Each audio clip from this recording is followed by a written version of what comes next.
Fulghum, the Director of Advance at UNM, and I'd like to thank our panelists and participants for joining us this afternoon. This is one of a series of research success workshops that Advance and the Faculty Research Development Office collaborate on every semester. And if you've got ideas for next year, please let either me or Hannah know. And I'd like to thank Hannah Yohalem from the Faculty Research Development Office for pulling together this panel. And at this point, I'm going to turn it over to Hannah. Thank you. Thanks, Julia. I will share my screen and get us going.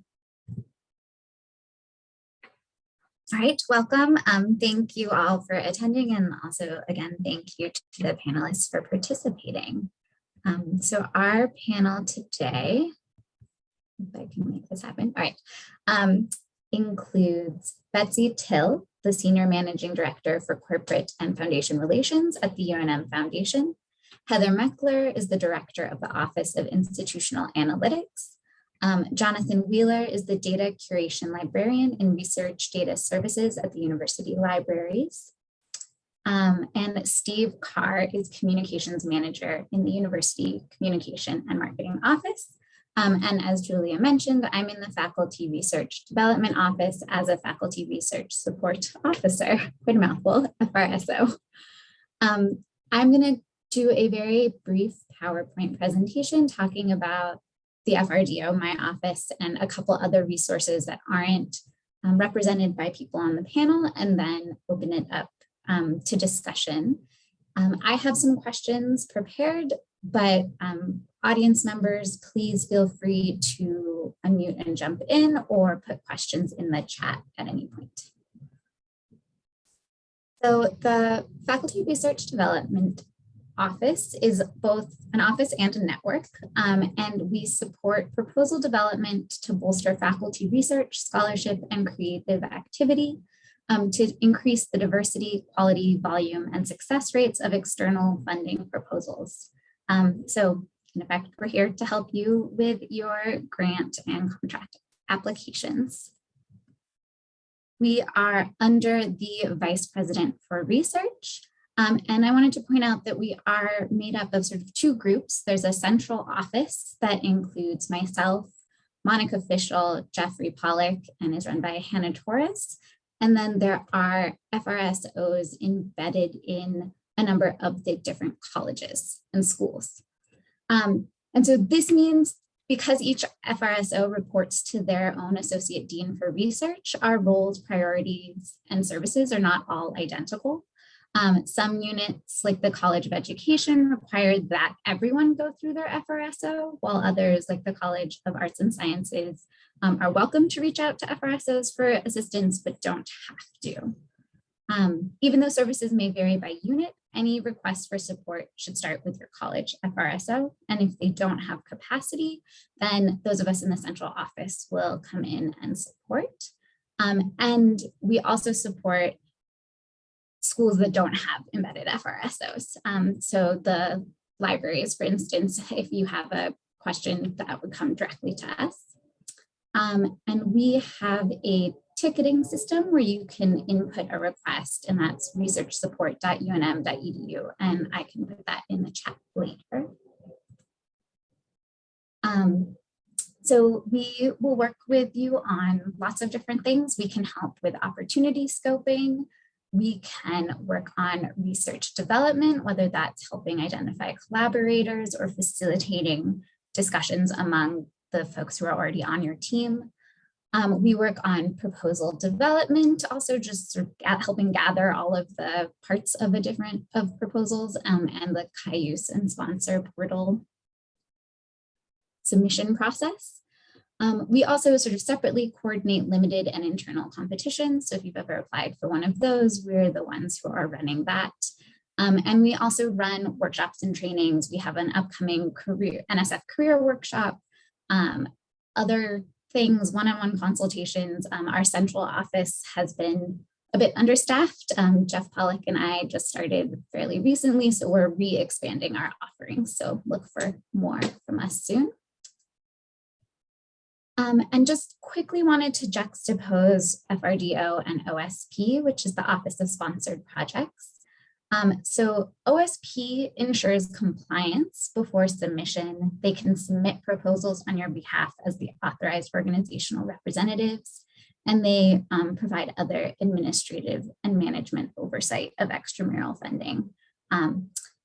The things that OSP does are all mandatory parts of the proposal process, whereas what FRDO does, again, some colleges say that you still have to talk to your FRSO, but we're really much more of a optional additional layer of support.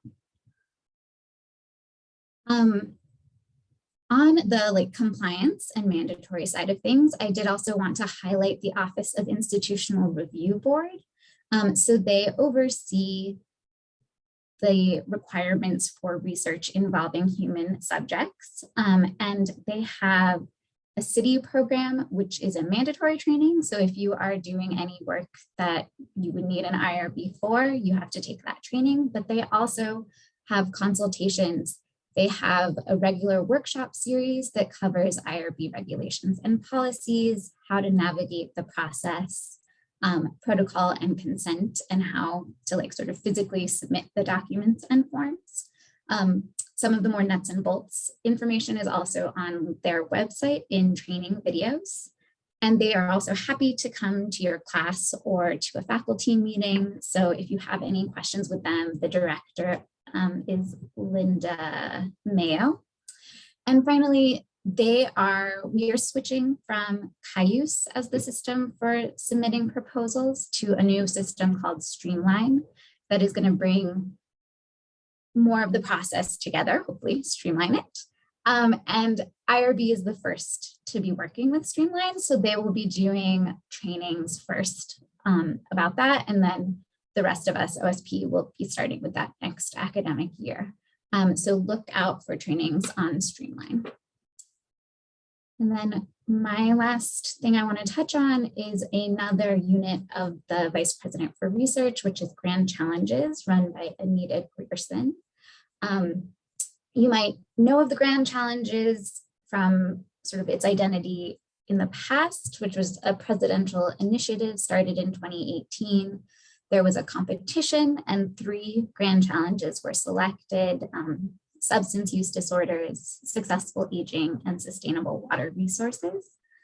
Those Grand Challenge teams had 3 years of support, and they created publications, presentations.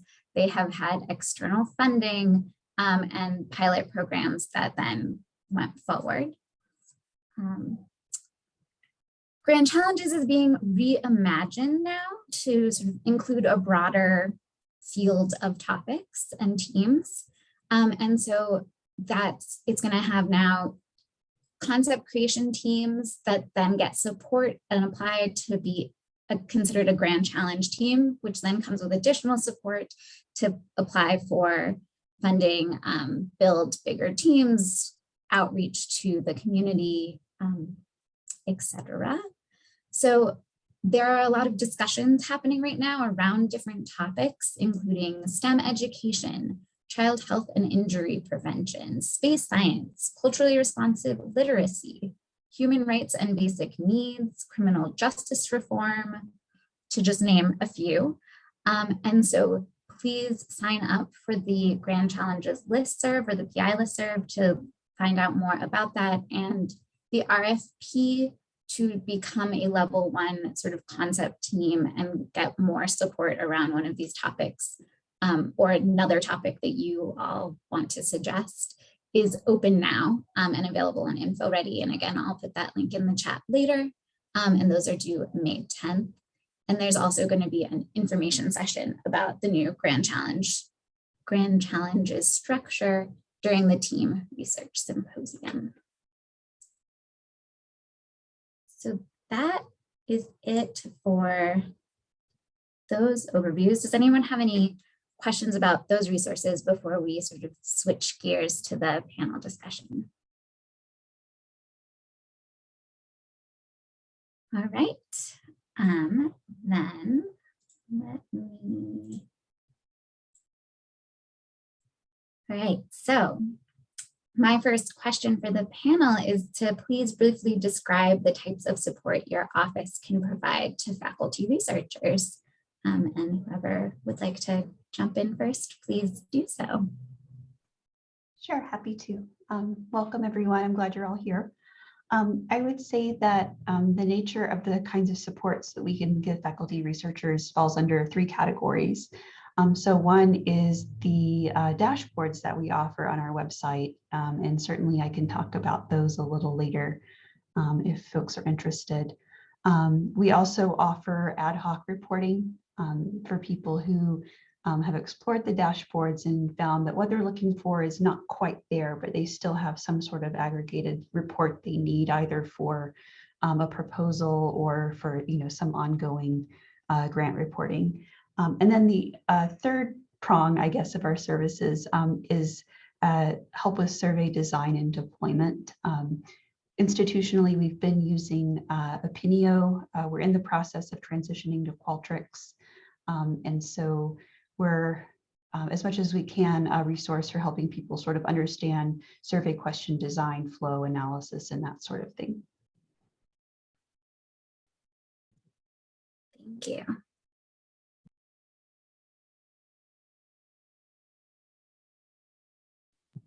I'll go ahead and jump in here. My name is Steve Carr. I manage the communication team at for University Communication and Marketing. And I like to think of our shop as a one-stop public relations agency. We provide services ranging from communications and marketing to social media and web services.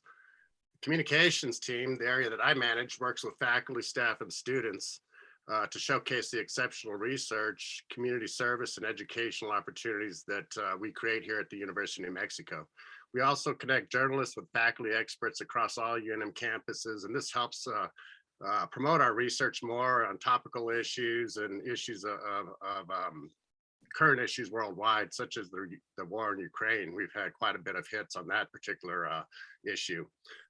In terms of marketing, just kind of going through our full stop PR agency here, the marketing area provides video, photo, and graphic design services to help create promotional materials for all departments across campus.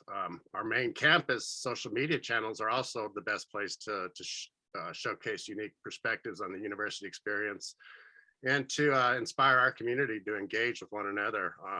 This is our main campus social media channel. And then finally, our web communication services, they provide professional web services to departments that may not have the need for an in-house webmaster, but have periodic needs for web services that go beyond the capabilities of their staff. The web services team can handle projects from simple content updates to complete website management. And I'll drop a link in here. Hannah was talking about a ticketing system. We have a similar system that I'll talk a little bit more so about going forward here. But here's a link to kind of give you an idea of our support and the services that we provide. Thanks so much, Steve.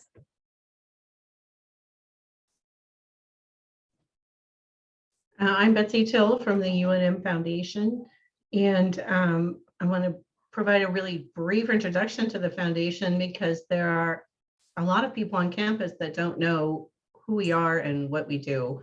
We're a separate 501c3 from the university, but we're solely affiliated with UNM. So all of our activities are on behalf of the university.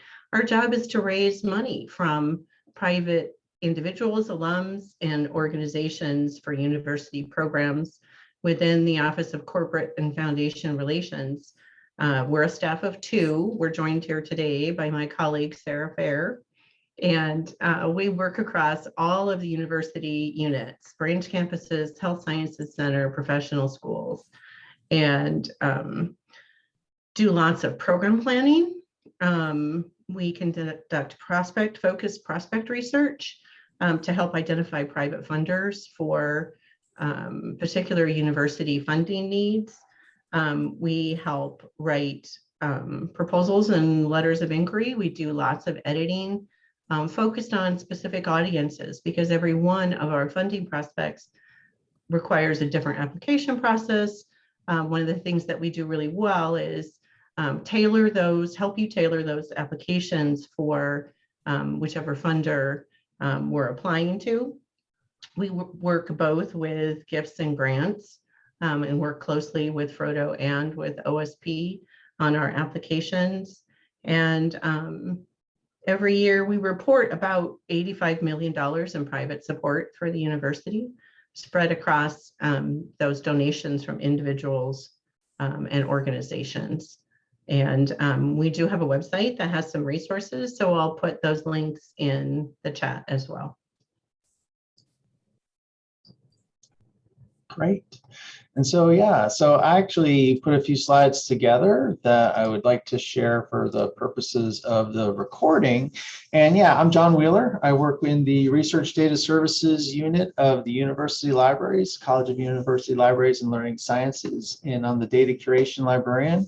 And I just want to give a quick shout out to my colleague, Carl Benedict. The two of us are Research Data Services in the libraries, and I've provided our contact information here. I'll show some other resources for getting in touch with us here in a bit. We also have sort of a single point email address, rds@unm.edu.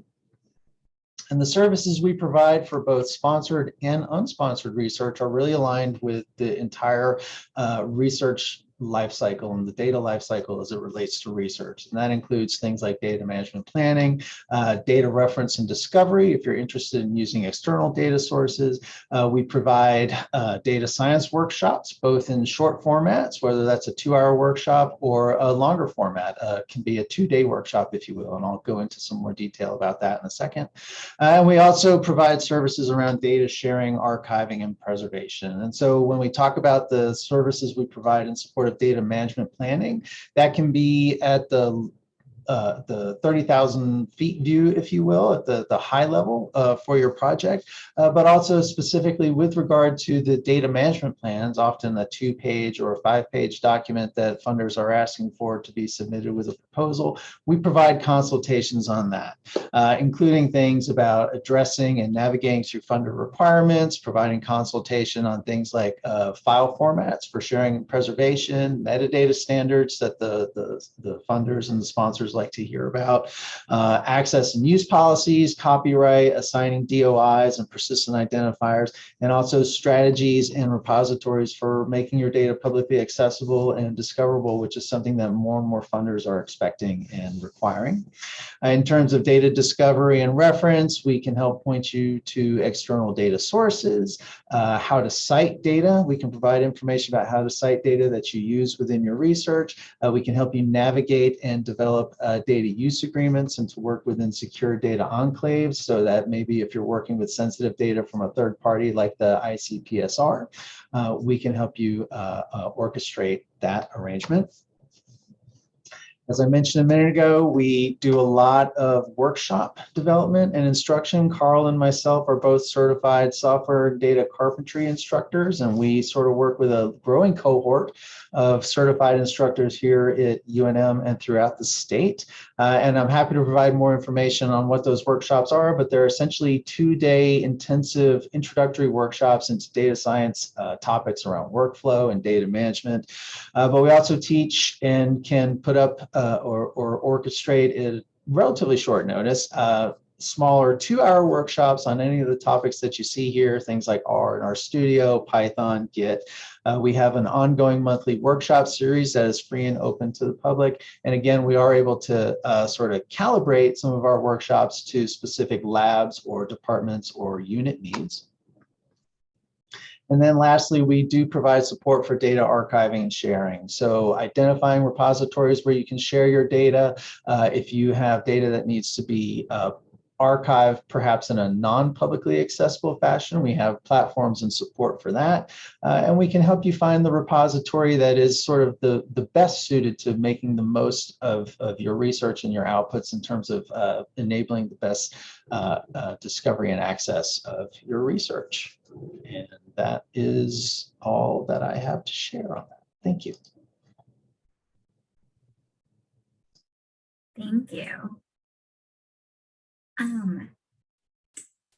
The next question for everyone is and you sort of started to touch on it, but what's the process and timeline for requesting support from your various offices? Betsy, do you want to kick us off? Sure, happy to.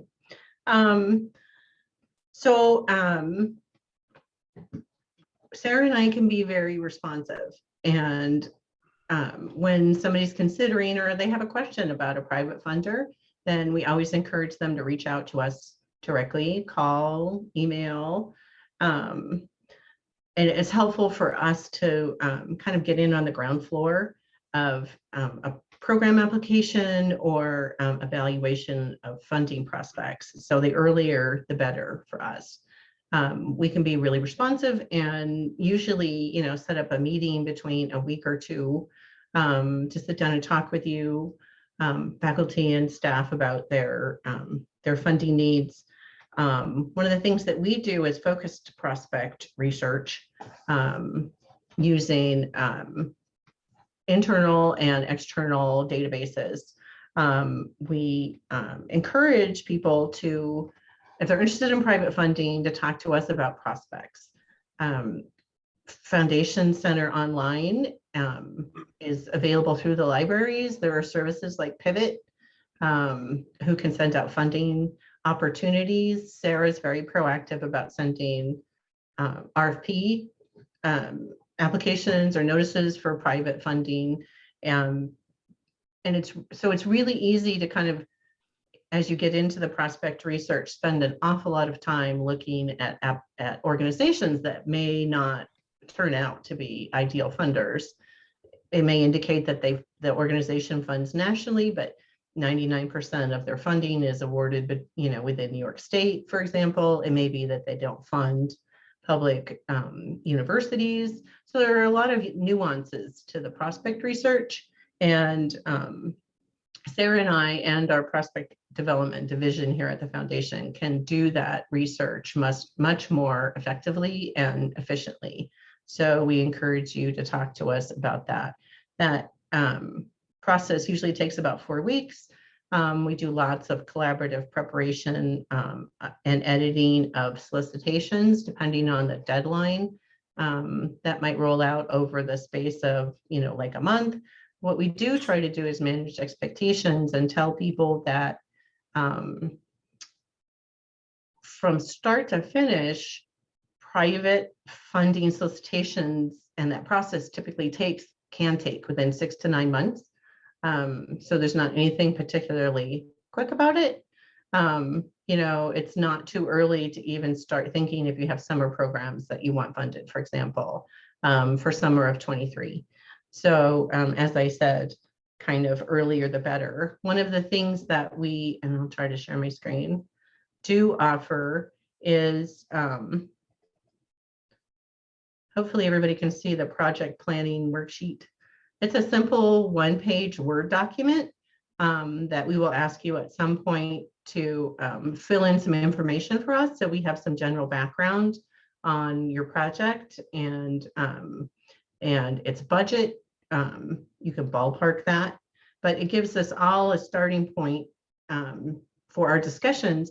And we find that it also helps project planners and program managers to start to conceptualize what that program is going to look like, who needs to be involved, what are its overall goals and aims, how are you going to measure success or progress for that program? Do you have other partners? Are you already thinking about funding sources? And that ballpark budget will help us understand whether you're looking for $500,000 in funding or $5,000 in funding. So we find that this is a useful tool for everybody. Does anybody have any questions about that? Feel free to just chirp up.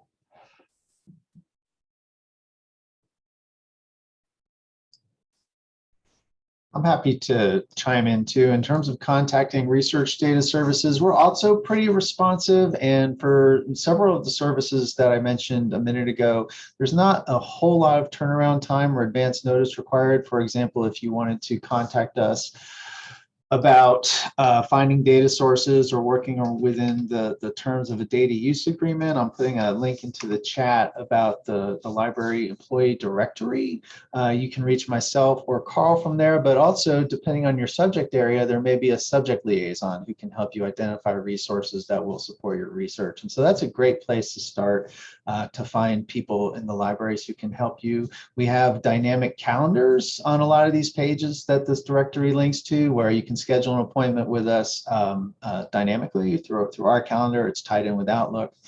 I would say for data management plans, we do encourage people to start plan. A lot of times we get requests for consultations on data management plans like within a week of the proposal being due, and we would just request to have a little more leeway and a little more time to work with you, because we can certainly help you within a week, but to think about the funder requirements as broadly as possible and to address those as specifically as we can. We certainly encourage everyone to give it at least a month or two before your proposals due. And I will say, I mentioned workshops a minute ago. Those tend to take 2 or 3 months lead time. If it's not something that's already scheduled and up and running, we can put those together in a couple months too. So on the UCAM side, the process and timeline for requesting support basically starts with our website and the ticketing system. You saw, if you clicked on that link, you saw the various areas that we offer our services. For communication specifically, depending on the project, if it's a research paper that is embargoed, for example, excuse me, you typically like a month in advance to work on that story. And essentially that allows us time to set up an interview with the researcher to discuss your research, write a story, and gather collateral materials such as photos and video as appropriate or as available as well. And then also to send a draft to the researcher for review before publishing. And typically a month lead time is how that works for embargoed pieces that are published in scientific journals. My staff, I have a staff of 3 and 4, including myself, and we cover about 20 to 25 beats across campus well, all of us have about that many beats. So you can kind of see the time it takes or the time involved to cover all those various areas, just not specific to research. So we have a lot on our plate, and the more lead time you can give us, the better it is for not only us, but for your story as well. And it just keeps us from rushing through it and allows us the time to provide the best piece necessary or that we can for your work and to highlight that research accordingly. Liz, I saw your question in the chat. I'm going to let Heather talk about her timeline first, and then I will answer that question. Sure. So we also have a data request process. It's not really as fancy a ticketing system as many of you all have, but it does the job. It works. And in fact, I will pop that in the chat. And it's also prominently featured on our website. So it's not hard to find, but it's there now in case you would like to explore it. Generally speaking, we ask for 2 to 3 weeks lead time. I would err on the side of 3 weeks because there are certain times of the year where we're just pretty much swamped with all of our federal and state reporting, and we would not like to guarantee something that we know we can't deliver on.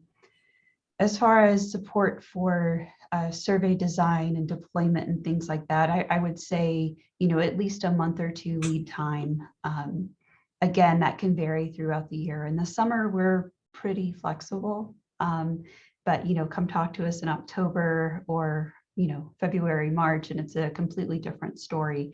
But the other good thing is that our dashboards are always available all the time, publicly available. So if you're looking for just very sort of general statistics on the university, that is also something that you can rely on that doesn't require waiting or ticketing or anything like that.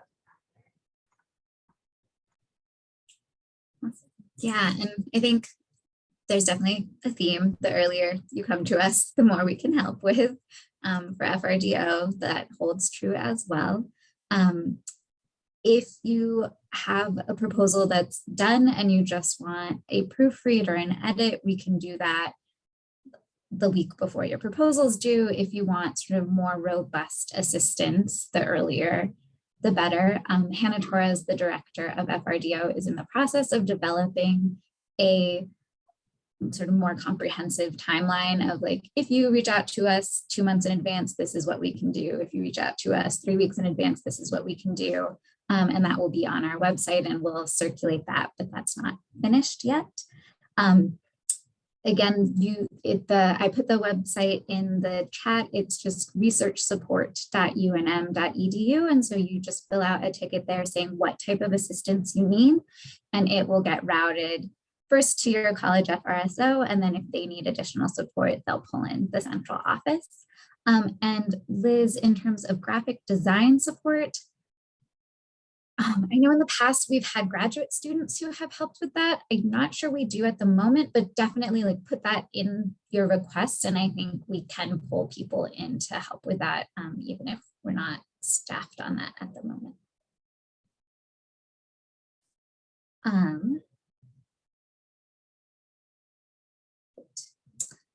So the next question is, what do you see as your office's most underused resource? What do you wish faculty were coming to you for more often?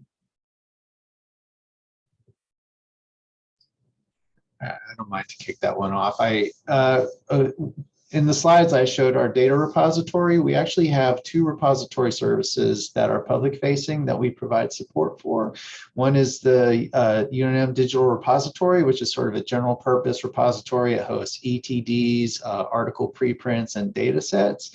And we also are members of the Dryad Data Repository, which is a data specific repository. And both of these services provide public access, discovery, preservation, and archiving services on top of the data. And they're very low threshold and very low barrier repositories in terms of meeting funder requirements and the growing expectations around making the products of research publicly available. They are utilized, but in terms of the overall proportion of research that's happening to the proportion of research that actually makes it into these repositories, we would like to see a lot more uptake. And because they have they're very user-friendly and we do provide support. It's not really a burdensome process at all to share your research outputs within those services, and we encourage everyone to utilize those.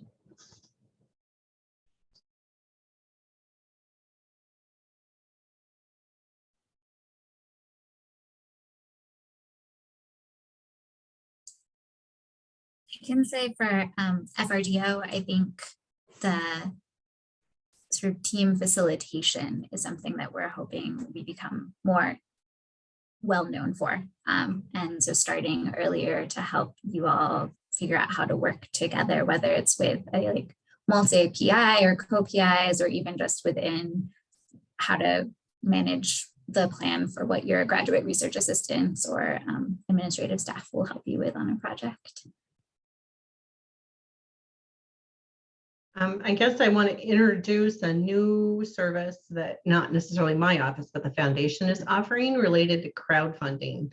So we get lots of questions about crowdfunding initiatives, and in response, one of our offices has created a crowdfunding site for the University of New Mexico called Impact UNM.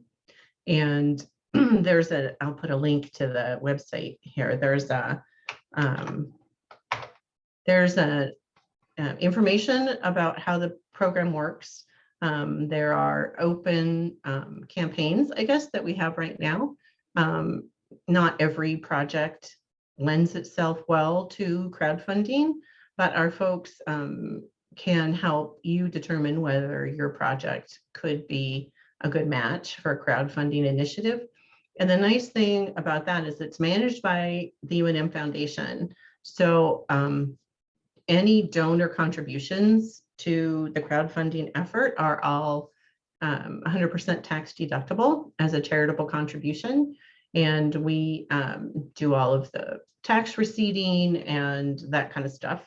And the other thing is that the service is completely free to both the donors and to the projects and the university community. So there's no need for somebody to go to Kickstarter, and pay 5 or 10% fee on top of, for their efforts. So if you're interested, I encourage you to check that out.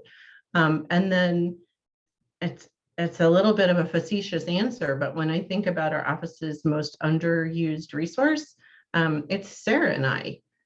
We really need more visibility on campus. We need to spread the word about what the foundation is and does and what CFR can offer to the university community. So we're always happy to have those individual meetings and do presentations or brown bags to departments or, at staff meetings and to the various units. So we encourage everybody to take advantage of that.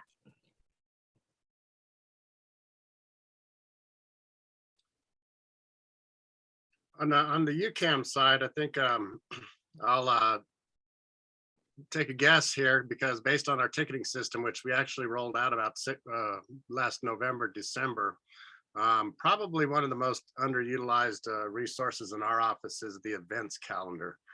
And that might not sound all that important, but based on the number of events that happen across campus and the input that we get from those events, and then the various departments that do post those actual events, that would probably be my guess. From hearing, sitting in Monday meetings every week and hearing about the tickets that come through from the various areas in our shop, there's no lack of amount of work to be sure. But kind of looking at big picture, I would say the events calendar is one of the biggest things that is probably underutilized. And I'm going to throw a link in there where people can check that out. And the events calendar, there's also a directory of calendars from academics to student services and activities, Latin American and Iberian Institute, for example. Even main campus research has a section where they can input their events that are going on across campus. HSC Wellness, for example, is another one. So these areas are great tools to promote your various events and that are going on across campus that you'd like people to attend.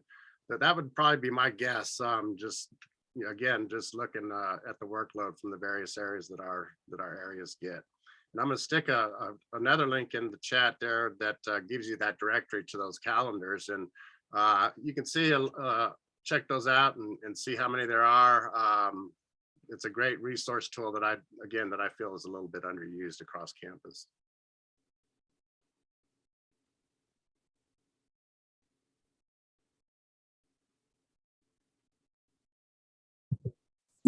Thank you. And just for those of you watching this as a recording, the links should all be posted wherever you found the recording. So on the Advanced website. So don't worry that you can't see them. My next question is if any of you, this doesn't have to be everyone, just if you feel like it, have any examples of research or other projects that you think put the services of your office to particularly good use.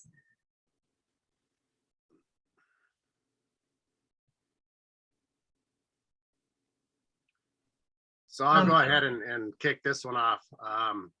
Our main online, or our main news medium is an online newsroom.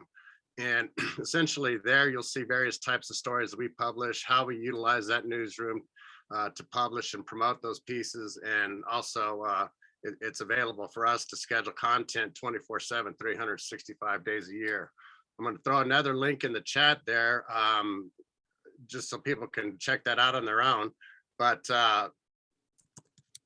from just to kind of give you a quick overview of the site itself, when you click on that main page there, you'll see a carousel of a variety of different stories. And these are typically stories that we like to highlight and feature that cut across campus, to tell stories of research and innovation, and just basically raise the awareness, in terms of high profile stories. Not to say that, every story isn't high profile to its own degree.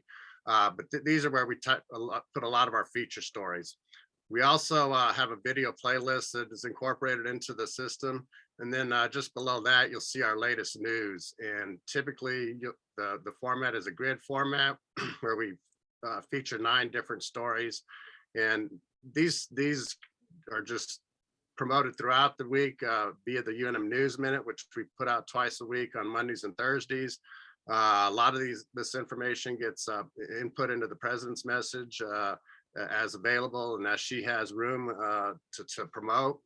And then also just kind of campus live down there at the bottom a little bit, to show you what's going on campus. And we have a nice picture of springtime flowers there today. Another note that I wanted to add to this, in addition to our newsroom, is the UNM homepage, and we're responsible for that content as well. So we don't have this, we can't run all our stories through the UNM homepage, because we share that to some degree with the enrollment management, and they like to promote what's going on in the enrollment realm. So you'll see a number of different stories throughout the course of the year on the UNM homepage, which features our more prominent stories, if you will.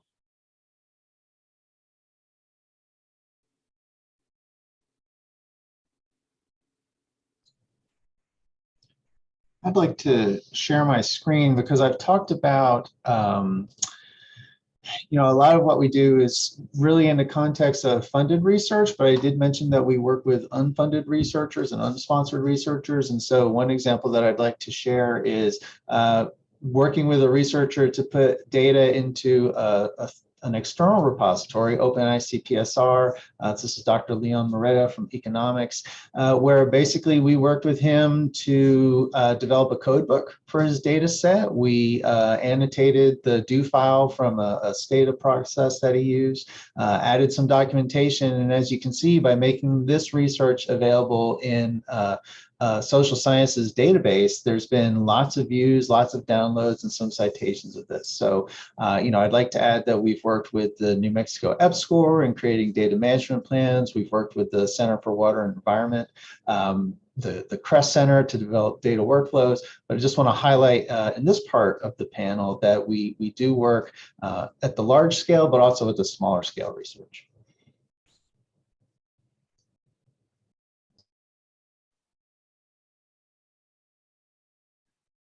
I guess I will talk about our corporate and foundation relationships and the histories that we have with them. We track all of our efforts in a relational database called Advance. I've been at UNM for 22 years, so I know a little bit about lots of different things that are going on in campus and more about our corporate and foundation donors. We manage the funding cycles on for some of them, including New Thunda and Sandia Corporation, the organization that manages Sandia National Laboratories. We have access to those folks, and we can ask questions and have conversations about university programs. I can give you histories and background on any of the private organizations that we have in our database. And one of the things we do as well is help manage complex applications. The Keck Foundation limited competition is a good example of that. They fund kind of groundbreaking basic science. And so we work with FRDO to host a limited competition every year. And then I am their designated university liaison. So then I work with the PIs on the applications and ultimately to get those uploaded into their system for funding consideration. And then we also do lots of collaborative work. A recent example is a big project proposal that Sarah and I both worked on for the Harwood Museum up in Taos for funding for their centennial exhibition and catalog that will happen next year. And we just finished a proposal for the Luce Foundation. So there was lots of collaboration. That museum works extensively with their community and community organizations. And so one of the things we can kind of serve as is an organizer and matchmaker, so to speak, sometimes between the university and its programs, other nonprofits and outside organizations, and then of course the funders themselves.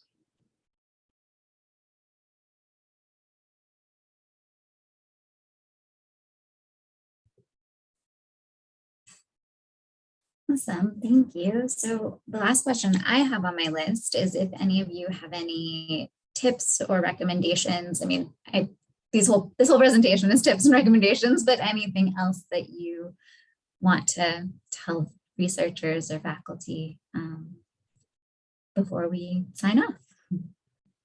Yeah, in my experience, it's often very helpful if people who are, say, applying for a grant or filling out some kind of external survey share all of the materials, from that call for proposals from that survey agency, because sometimes we'll be asked, for statistics on, say, graduation numbers, and it's a lot more clarifying to know whether it's graduation rates or the number of people who graduate, things like that. And then sometimes in reviewing the materials, we realize that, there's more that's needed that we weren't even asked for, and we can make sure that we're helping them, be as thorough as possible.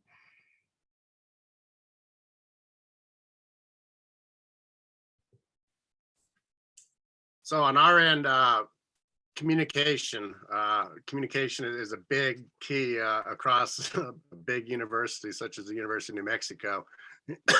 And communicating with us early in the process is very helpful on our end, especially if you have a paper coming out in one of the hundreds of scientific journals I mentioned earlier that's embargoed. Definitely let us know as soon as possible. It allows us time to back out the work from the embargo date and create a good solid story with visuals, as I mentioned previously. And speaking of visuals, surprisingly, that's something that a lot of times we are hard to come by. The researchers are busy doing their work, conducting their research, and you just don't think of the visuals. But that's one thing you can keep in mind that'd be very helpful, whether you're out in the field or in the lab or anywhere you're conducting research that you'd like to talk about. Just keep in mind some good visuals. And then also video. If you happen to be out in the field and you have the ability to shoot a little video, we're happy to incorporate that into a story as we can. So those are kind of a couple things that I would recommend to researchers going forward. And again, that communication, for being in the field for 30 years and at the university for over 30 years, that's one thing that I've found that is critical for the success and efficiency of an organization such as the University of New Mexico.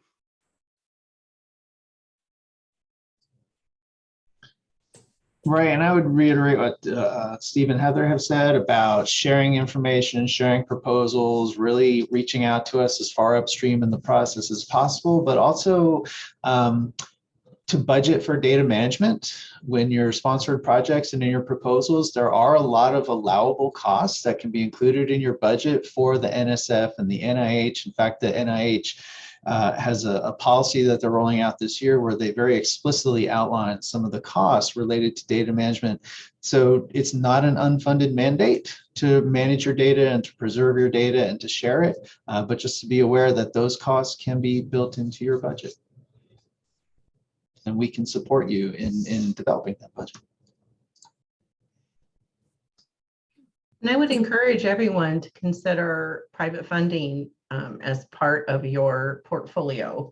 Our financial planners always encourage us to have a diversified funding portfolio for our retirement plans. We encourage you to consider private support as part of your funding portfolio for your research.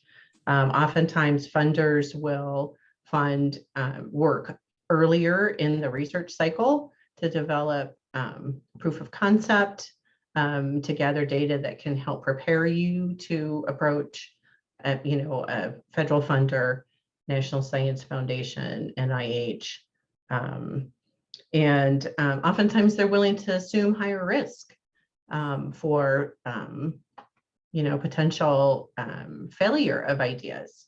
there's value in the journey for many of our funders, and they're willing to assume, the responsibility that maybe your amazing idea won't come to fruition, but there's value in what you do. And two, I would say, again, yeah, come early, and FRDO can help connect you to who you need to be connected to. Because again, I think the strongest proposals, you would probably talk to pretty much everyone, all of these offices, right? Like most proposals want strong institutional background, which we could get from Heather's office. You need a data management plan. Most broader impacts are all about sharing the information. So again, the libraries can help with that. UCAM can help with that. So if you're not sure what you need, come talk to us. And we sometimes, if you come early enough, we can reach out for some of those resources for you, and or we will connect you and remind you who on campus you ought to be reaching out to. And sort of building off of what Betsy just said about thinking about different funding sources for different stages of your career or your project, that's also something we can help you think about. We sometimes see through early career faculty applying for these huge federal grants that you're probably not going to get. I mean, you might, there are some, but thinking about building up your research dossier so that you are a stronger and stronger candidate and can go for bigger and bigger grants. And so come to us even before you have a particular funding opportunity in mind, and we can help figure out like what makes the most sense for you at any given moment, and working with Sarah and Betsy, looking at both private and public funding. All right, we're in the last 5 minutes. Thank you all. If any of the remaining audience members have any questions, please feel free to unmute or put it in the chat.